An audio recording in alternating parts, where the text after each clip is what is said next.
Hey, Salvador Braverman here with the Crowdfunding Demystified YouTube channel, and today I wanted to make an in-depth video on how to promote a GoFundMe crowdfunding campaign. That is what we are discussing today.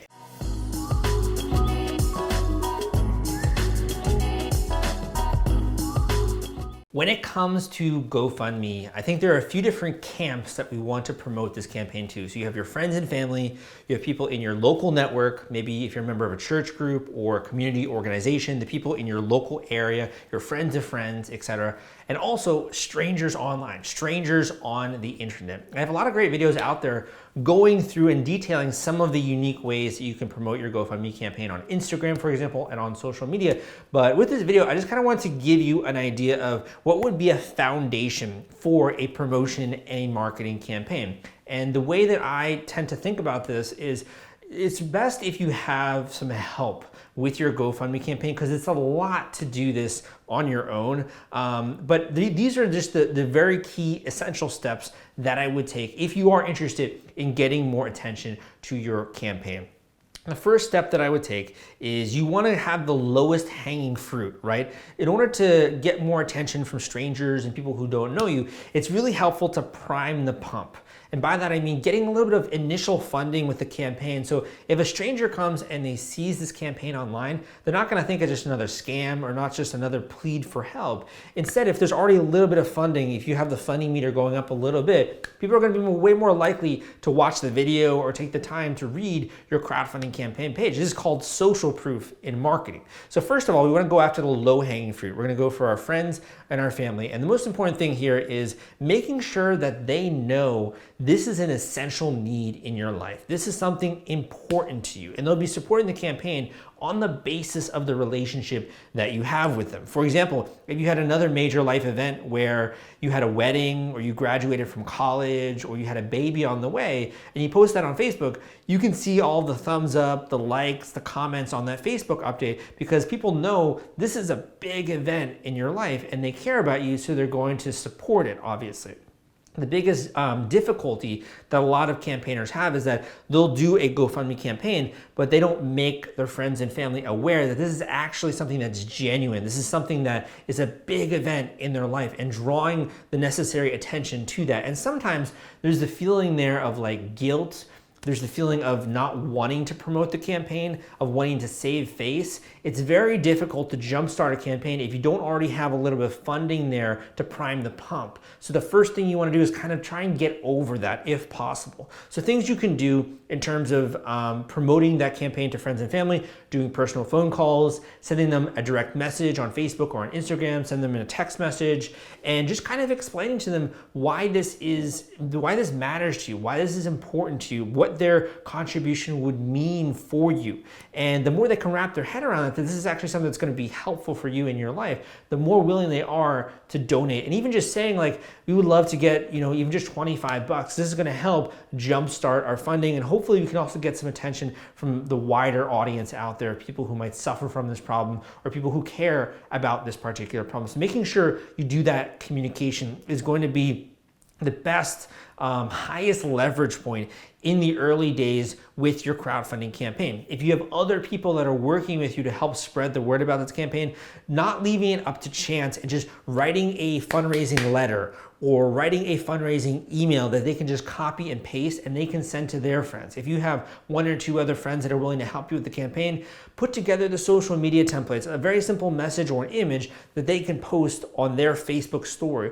Don't leave things up to chance. You can very kindly and politely tell people what you'd like them to say. They can obviously come up with their own description there of the campaign, but if they don't want to take the time, they can just borrow from this Dropbox folder, or they can just reshare the update that you did on Facebook. Make it very simple for people, and they'll be way more willing to help you out, because then they don't have to work for it, if that makes sense.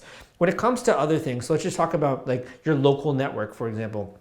You have other people, friends of friends, You have people that are part of your church group. You have people that are part of your rugby team. You're part of your football league. Like, there's a lot of different types of groups that you might be a part of. First of all, I would consider surveying your network and see, could I post in any Facebook groups maybe that are out there? If I'm a doctor, am I belonging to any other Facebook groups that are related to doctors? If I'm a writer, am I belonging to any groups related to writing?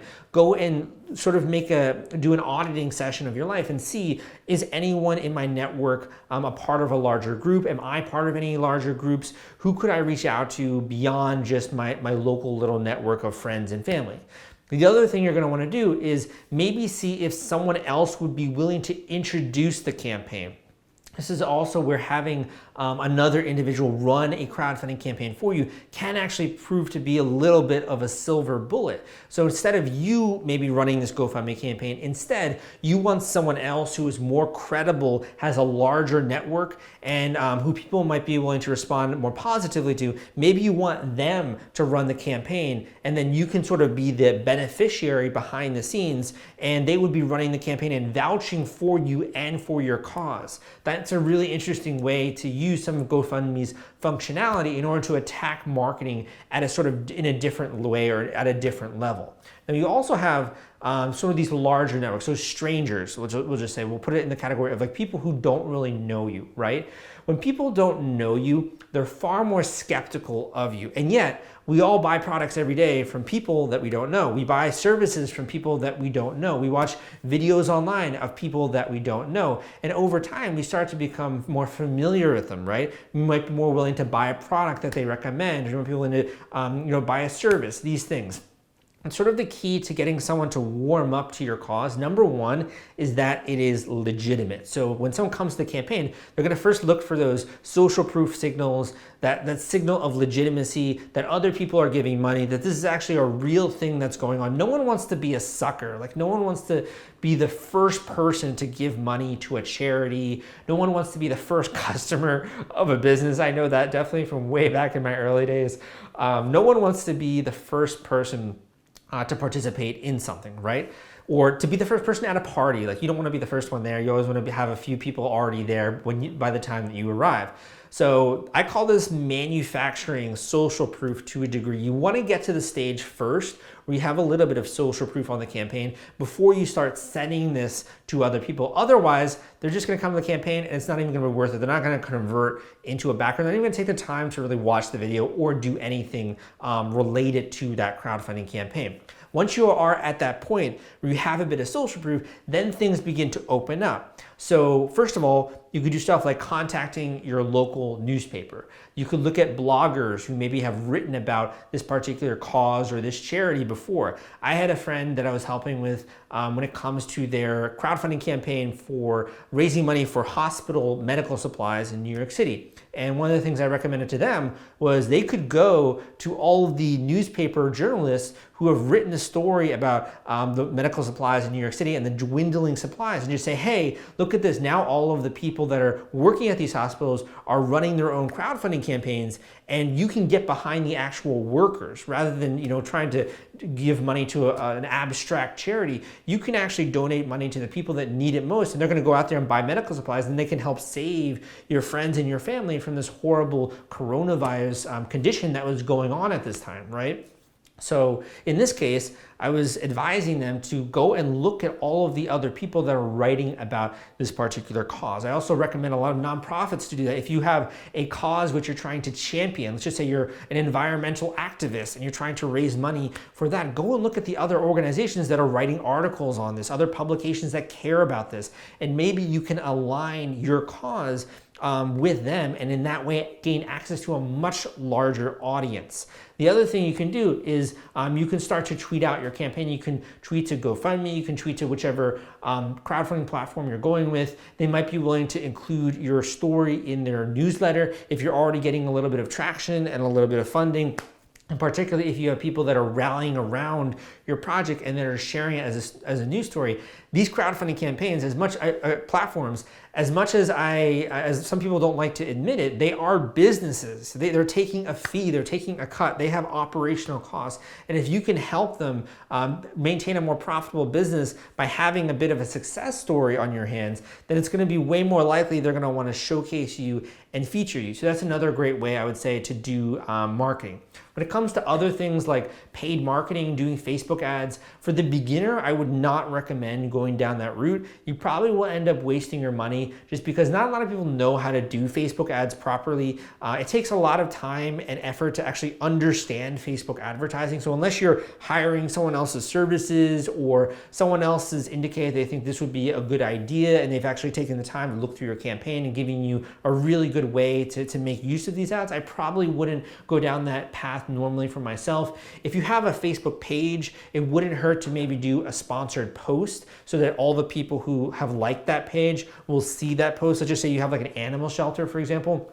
You have a Facebook page for that organization and you're trying to get the word out there about your GoFundMe campaign. In that case, you could do a Facebook ad and target the people who have liked your page. I think that would be a great idea. Or you can upload your email list and do a Facebook ad to all of the people on the email list for those that didn't open it. So those are some like creative ways when it comes to marketing and advertising that way. Aside from that, I think these are kind of like the bread and butter foundational marketing tactics as it relates to your project. There are some more advanced things that you could get into that I think go beyond the scope of this video. I can link up a free resource down below, a free course that I put together on how to maximize the amount of money that you raise on GoFundMe and websites like that. So we get into a little bit more nitty gritty of the actual promotion process and the marketing, and I share some more tactics in that course. If you're interested, you can enroll in that one and get some more access to training videos.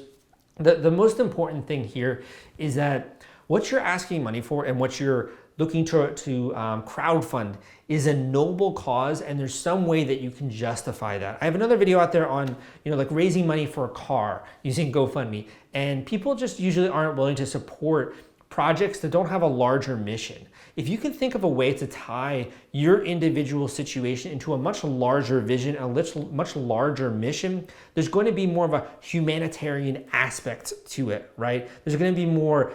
It makes you feel good to give money to that kind of a project. It makes you feel good to help those healthcare workers that are on the front lines and that are struggling with battling a disease, right? It just makes you feel good. It doesn't really make you feel good to contribute to a fund where a guy is just trying to buy a car, right? You have to think a little bit about outside of yourself. Why is it that someone would feel good about giving money to you, and working backwards and structuring your marketing that way? So I hope you found this video to be helpful. And if you did, give me a thumbs up. Other people then know that this is worth their time. Leave a comment down below if you have any questions. You can come subscribe to this YouTube channel if you want more content like this. My name is Salvador Brigman, and I'll see you next time.